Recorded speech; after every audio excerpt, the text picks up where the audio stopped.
"You're just not my type romantically," she explained after leading me on for 2 years, "so I became someone else's perfect type, got a better job in a new state, and never looked back. Now she's asking mutual friends about me while I introduce my girlfriend to my family." Hey folks, before we jump into the video, please consider subscribing and giving a thumbs up if you like seeing karma work faster than expected. Thank you. Let's dive in. 2 years of my life condensed into one brutal conversation at Muddy Waters, the coffee shop where Quinn and I had spent countless Saturday mornings talking about everything and nothing. I'm Ian, 26, been fighting fires in Richmond for 4 years now, and I'd convinced myself that what Quinn and I had was heading somewhere real. The late-night phone calls when she couldn't sleep, weekend hiking trips to Shenandoah, helping her move twice, being her emergency contact at work, cooking dinner together every Tuesday because that was our night. She'd called me her best guy friend. So many times I'd started hearing it as best guy friend, with an invisible comma that made all the difference in my head. That Tuesday morning, she texted asking to meet for coffee with that serious tone that makes your stomach drop, and I'd actually brought the small velvet box in my jacket pocket because some delusional part of me thought maybe, finally, she was ready to make this official. Instead, Quinn sat across from me in her green sweater, the one I'd bought her for Christmas, and delivered the words that would replay in my head for months. "Ian, I need to be honest with you about something. You're just not my type romantically." The way she said it, like she was explaining a simple fact about the weather, made it clear this had been decided long ago. "I care about you so much as a friend, but I need someone more intellectual, more artistic. You know, like a musician or a writer, someone who can discuss philosophy and literature." I watched her gesture with her hands as she spoke, the same hands I'd held during scary movies, the same person who'd sobbed on my shoulder when her dad had his heart attack last spring. "You're such a good guy, but you're more blue-collar, you know? I need someone who challenges me intellectually, who can take me to gallery openings and poetry readings." She looked genuinely surprised when I asked, "What did you think we were doing all this time?" Her confusion seemed authentic as she explained, "We're friends, Ian. Really close friends. I thought you understood that. I never led you on." But she had led me on, in 1,000 small ways, borrowing my hoodies and never giving them back, asking me to be her +1 to her coworker's wedding, letting me pay for everything while calling it hanging out, falling asleep on my couch during movie nights and waking up in my arms without pulling away. "You act surprised that I caught feelings," I said quietly, "but you've been treating me like a boyfriend without the title for 2 years. She shifted uncomfortably, finally showing a crack in her certainty. I didn't realize you saw it that way. I thought we were just really good friends who enjoyed spending time together." The cafe felt smaller suddenly, like the walls were closing in around this conversation that was dismantling everything I'd built my hopes on. "Good friends don't usually call each other at midnight just to hear someone's voice," I pointed out, but she had an answer for that too. "You're just easy to talk to. You listen without judgment." Easy to talk to? Like I was some kind of emotional support animal instead of a man who'd fallen completely in love with her. I reached for my wallet, pulling out enough cash to cover both our drinks and her blueberry muffin, same order she'd been getting for 2 years. "Ian, please don't be mad," she said as I stood up. "I really value our friendship. You're one of the most important people in my life." The irony was sharp enough to cut, important enough to depend on, not important enough to date. "I hope you find your musician or writer," I said, meaning it more than she'd ever know. As I walked toward the door, I heard her call after me, "We can still be friends, right?"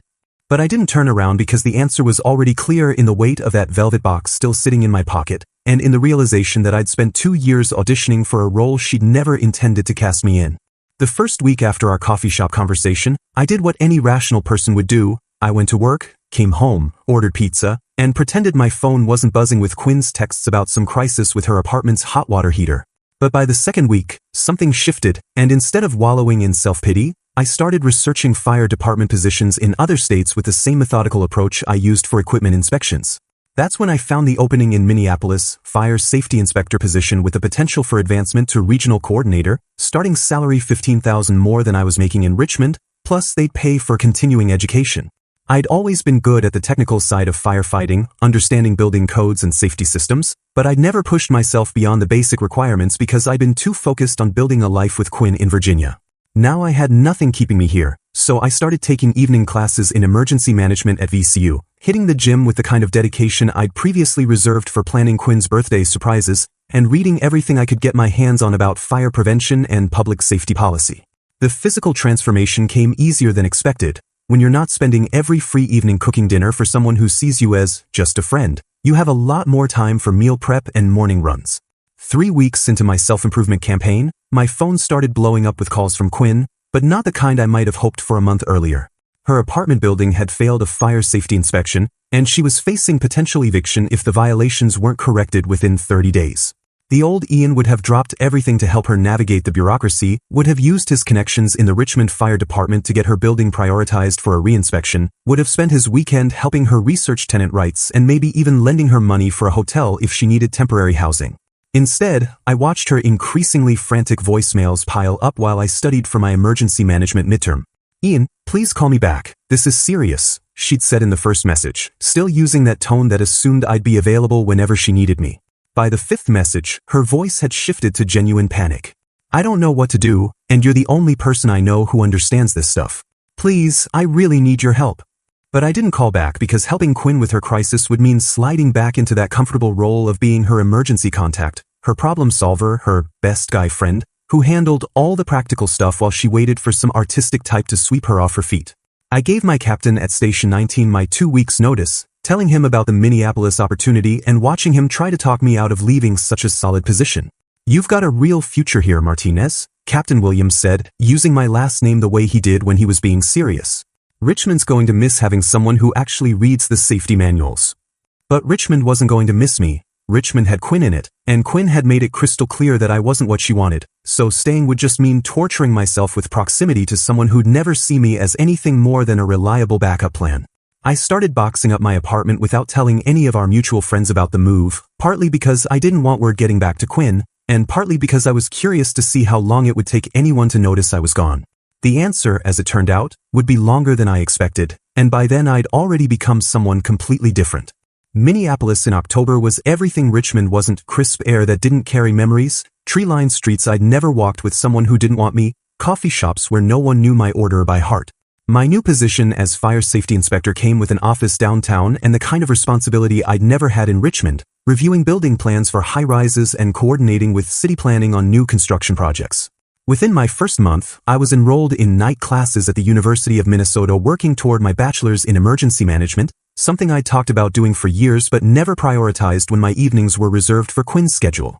The physical transformation that had started in Richmond accelerated in Minnesota.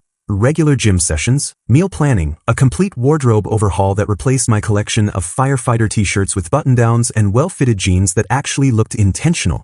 But the real change was mental, the way I started seeing myself as someone with ambitions beyond waiting for Quinn to notice my potential. I joined a photography club at the university, started attending gallery openings in the warehouse district, signed up for wine tastings at local vineyards, all the intellectual and artistic activities Quinn had claimed I wasn't capable of enjoying. The irony wasn't lost on me that I was actually loving these experiences, not because they proved anything to Quinn, but because I'd never given myself permission to explore interests beyond firefighting and whatever Quinn wanted to do on weekends. My social media presence, which had previously consisted of the occasional fire truck photo and pictures of Quinn that I'd since deleted, transformed into a curated collection of Minneapolis adventures. Photos from the Walker Art Center, weekend trips to Duluth for lighthouse photography, wine and cheese nights with my emergency management study group, hiking shots from the North Shore that showed off the physique I'd been building. Every post was carefully chosen to project the image of someone living his best life, someone who'd moved on completely and was thriving in ways that had nothing to do with his past. 3 months into my Minneapolis life, I was checking Instagram when I noticed Quinn had viewed every single one of my recent stories, sometimes within minutes of me posting them. She'd started liking posts from 6 months ago, scrolling deep into my feed like she was looking for clues about when exactly I'd become this version of myself. That same week, I got texts from our mutual friends back in Richmond asking where I'd disappeared to. Apparently Quinn had been asking around about me with increasing frequency. "Dude, Quinn's been asking everyone if they've heard from you," my buddy Marcus texted. "She seems kind of worried. Said you're not responding to her messages."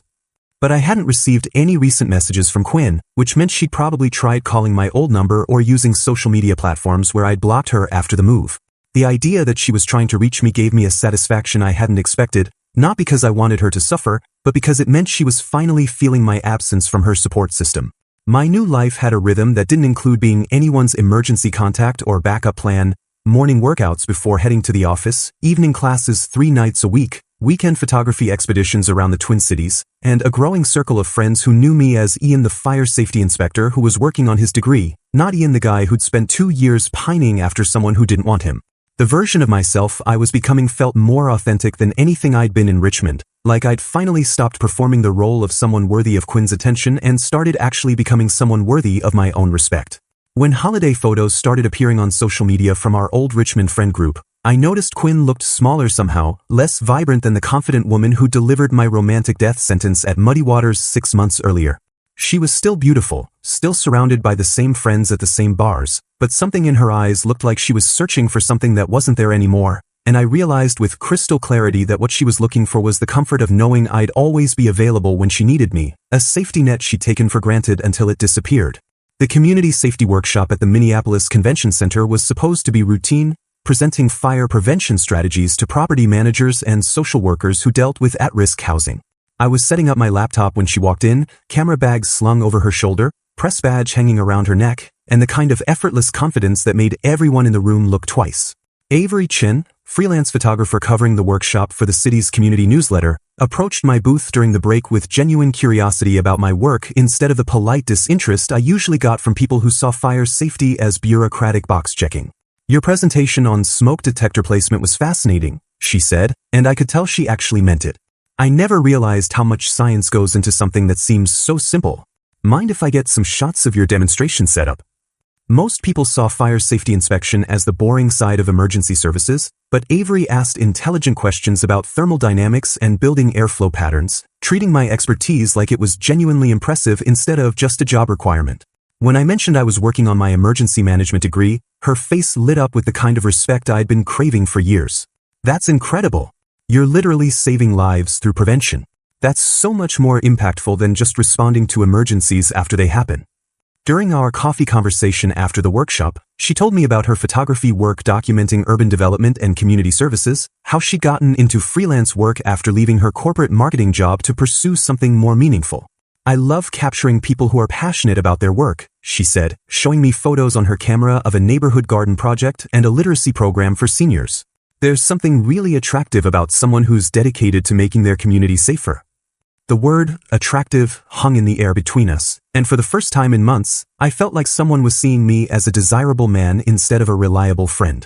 When she asked if I'd be interested in grabbing dinner sometime, not for a story but just because she'd enjoyed our conversation, I said yes without the hesitation that had become second nature after 2 years of reading between Quinn's lines. Our first real date was at a photography exhibition downtown, her suggestion, and I found myself genuinely engaged with the artwork instead of pretending to be interested to impress someone.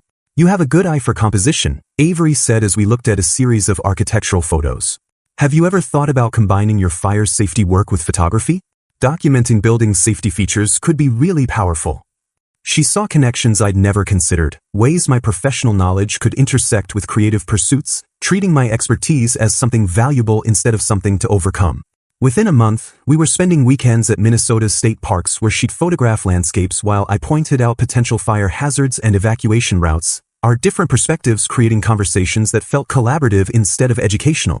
Avery never made me question where I stood with her. When she posted photos of us on social media, the captions were things like, "Exploring Gooseberry Falls with my favorite fire safety expert," and "Date night with the man who keeps our city safe," treating my profession like something to be proud of instead of something to be embarrassed about. The contrast with Quinn was so stark it was almost comical. Here was a woman who embodied every quality Quinn claimed to want in a partner, artistic and intellectual and cultured, but she was completely attracted to my blue-collar expertise and competence. "There's something incredibly sexy about a man who prevents disasters for a living," Avery told me after I'd explained how proper exit signage had prevented a potential tragedy at a downtown office building. "You're like a real-life superhero, just quieter about it." 6 months into our relationship, Avery started including me in her social media posts regularly, introducing me to her photographer friends as her boyfriend with genuine pride, never qualifying it with explanations about our different backgrounds or career paths. When she photographed a fire station for a community safety feature, she brought me along as her expert consultant, and I watched her work with the kind of professional admiration I'd never experienced from Quinn. "You should see him analyze a building's safety systems," she told the fire chief. "It's like watching an artist work, but instead of creating beauty, he's creating safety." That night, as we reviewed her photos from the shoot, Avery turned to me with the kind of direct honesty that had become her trademark. "I need you to know something, Ian. You're exactly my type. Smart, capable, dedicated to something meaningful. I don't care if you fight fires or inspect buildings or teach fire safety classes, What I care about is that you're passionate about protecting people. For the first time in my adult life, I felt like someone saw me clearly and liked exactly what they saw, no modifications required. By spring, my career had taken off in ways I'd never imagined possible when I was fighting actual fires in Richmond. The promotion to Regional Safety Coordinator came with a corner office and responsibility for overseeing fire prevention across 6 counties, but the real validation came when my inspection work prevented a major apartment fire in downtown Minneapolis. I'd caught faulty electrical wiring during a routine inspection that could have killed dozens of residents, and suddenly I was the local news story about the fire inspector who saved lives before the emergency even happened. Hero Inspector Prevents Tragedy Through Vigilant Safety Work, read the headline in the Star Tribune, complete with a photo of me standing outside the apartment building looking competent and professional in my inspection gear. The story went viral on local social media, and I found myself fielding interview requests from regional news outlets about the importance of proactive fire safety. Meanwhile, Quinn's romantic life was providing exactly the kind of drama she'd apparently been craving when she dismissed me as too stable and predictable. Through our mutual friend Marcus, who seemed to enjoy updating me on the chaos, I learned about her string of disappointing relationships with the artistic types she'd claimed to need. First was Damien, the musician who'd seemed perfect until he stole $60 from her purse during a house party and then tried to gaslight her about it when she confronted him. She was devastated, Marcus told me during one of our monthly check-ins. Kept saying she couldn't believe someone would betray her trust like that. I wanted to tell her that you never would have done something like that, but I figured she needed to learn that lesson herself. Next came Bradley, the aspiring writer who'd seemed intellectual and deep until Quinn discovered he'd been plagiarizing her social media posts for his blog about dating in the modern age, literally copying her thoughts about relationships and presenting them as his own insights. The final straw was Nathan, the photographer she'd met at a gallery opening who'd seemed like everything she told me she wanted: artistic, sophisticated, well-connected in the local art scene. It wasn't until 3 months into their relationship that Quinn discovered he was married with 2 kids, using his art shows as cover for affairs with women who thought they were dating an available man.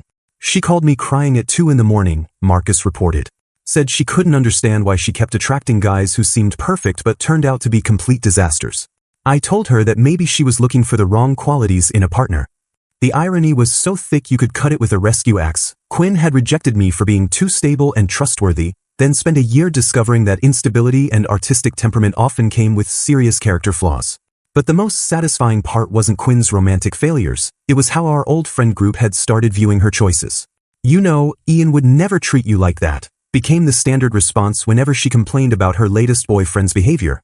Lisa, her closest friend, had apparently started saying things like, "You had a genuinely good guy who adored you, and you let him go for what? A bunch of selfish artists who don't respect you." The shift in social dynamics was fascinating to observe from a distance. I'd gone from being the reliable friend everyone took for granted to being the standard of decent behavior that Quinn's new relationships couldn't meet. When she started asking about my life in Minneapolis, the updates she received probably stung more than my silence ever could have. "Ian's killing it out there," Marcus told her, apparently enjoying his role as messenger.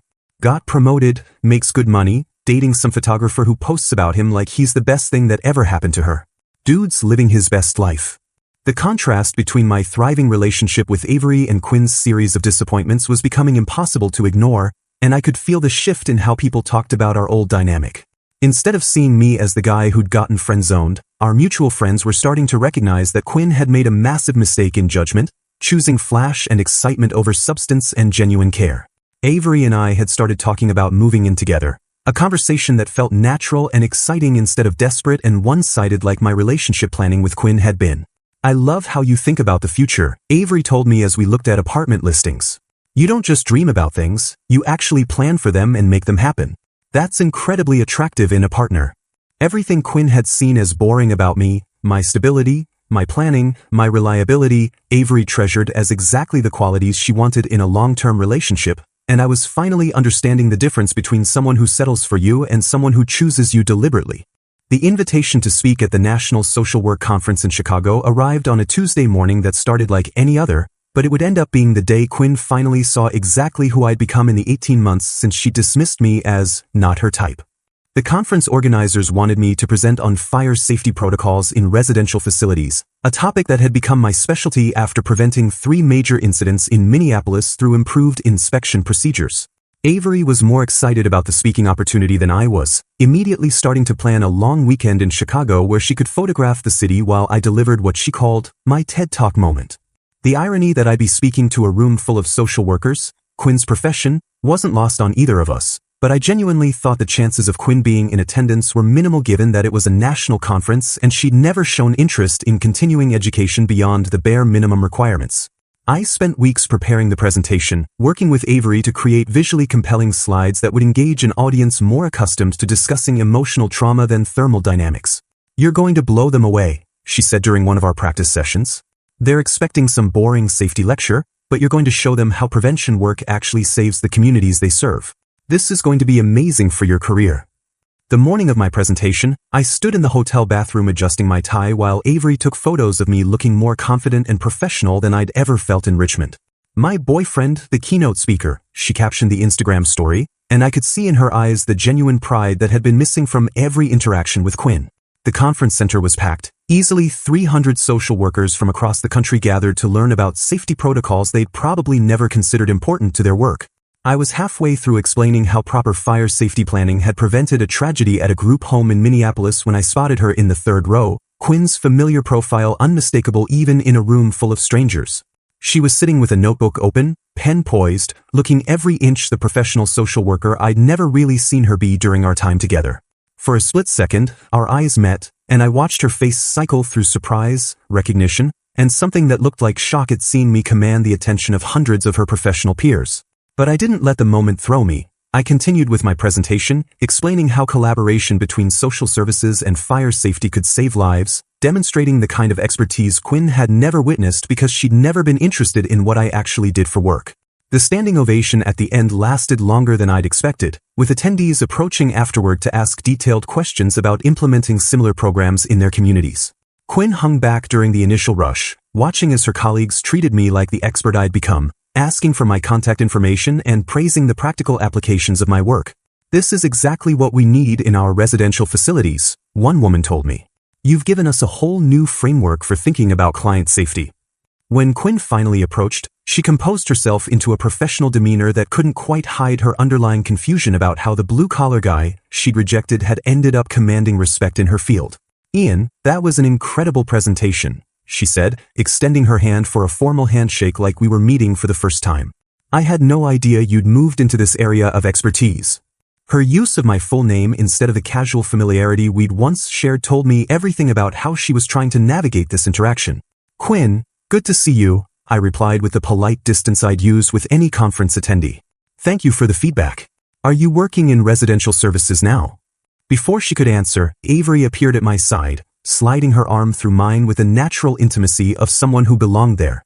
"Baby, there are some people from the Minneapolis Fire Department who want to meet you," she said, then turned to Quinn with friendly curiosity. "Hi, I'm Avery, Ian's fiancé." The word hit Quinn like a physical blow, and I watched her face register the engagement ring on Avery's finger, the easy affection between us, the fact that I'd not only moved on but had found someone who was planning a future with me. "Fiancé," Quinn repeated, her professional composure slipping slightly. "Congratulations. I'm Quinn. We used to know each other back in Richmond." Used to know each other? The careful distance in her phrasing made it clear she wasn't going to claim any special significance in my past, and I appreciated her restraint even as I recognized the pain behind it.